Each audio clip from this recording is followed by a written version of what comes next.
Hi, I'm Clint Hardy, the Davis County Extension Agent for Agriculture in Owensboro, Kentucky. Out here today to demonstrate how to accurately estimate corn yields. We're near the end of the growing season. You can see this corn is in dent stage. Just a few more weeks it'll begin to dry down and harvest will approach. Popular activity this time of year is farmers like to get out and evaluate the crop, determine what type of yield they may expect. And so I'm going to demonstrate how to accurately do that in the field today. Of course, we're on the end row, outside row, simply for video demonstration. It's much easier to do a quality video out here than it would be out into the cornfield. But we know that the edge of row effect would not provide an accurate estimate, but we're going to use it for demonstration today. The more locations you take these measurements within the field, the more accurate representation you'll have. And of course, we want to stay away from areas where may have had an issue during the growing season, maybe unexpected weed pressure, water damage, things like that would provide an inaccurate estimate of the yield.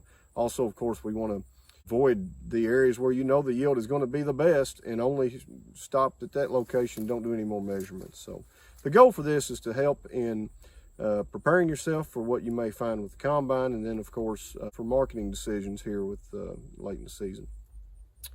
First thing we'll do really is very simple: calculator, a notepad, and a tape measure. We're going to measure off 17 feet 5 inches of row, 30-inch row planter placement. We come through and we count, shuck back every 5th ear, count the number of ears, and then multiply that number by 1,000. 17 feet 5 inches represents 1/1000th of an acre.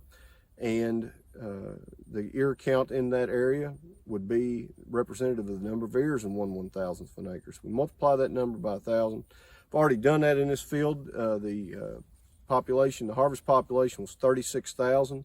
I don't count plants, I count ears. And so when I'm walking through, I feel for the ears, what will be harvested with that combine. If a stalk's broken over, it doesn't get counted. If a stalk has no ear on it, it doesn't get counted. I only count ears that have developed and finished and are still on the plant standing upright. Once we've calculated that harvest population, we come through, shuck back every 5th ear as I've done here, count the number of rows on each ear, and then come through and count the number of kernels in the row on each ear. In this example I'm holding here, the row number was 16 rows. The kernel number in each row was 30, 480 kernels on this ear. The average for this plot that we've done right now is 18 rows, 32 kernels in each row. And so we multiply those numbers, 576 kernel average per ear, times the 36,000 ears, and then divide by 80,000. People adjust this number. We've had a good grain fill season here, deep kernel depth. 80,000 kernels in a bushel is what we'll expect. If you've been in a drought situation, your corn hasn't finished as well, you may reduce that number to 90,000, even 100,000 in some cases.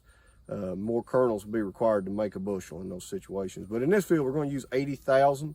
So we've got 576 kernel average per ear multiplied by 36,000 ears per acre for a total, and then divide that total by 80,000. In this case, this 1/1000th representation in this field of corn, 259 bushel per acre. Of course, again, we know that the farm won't average that. We get out in the corn, these ears won't be filled out and won't have probably this number of kernel on them. Thank you.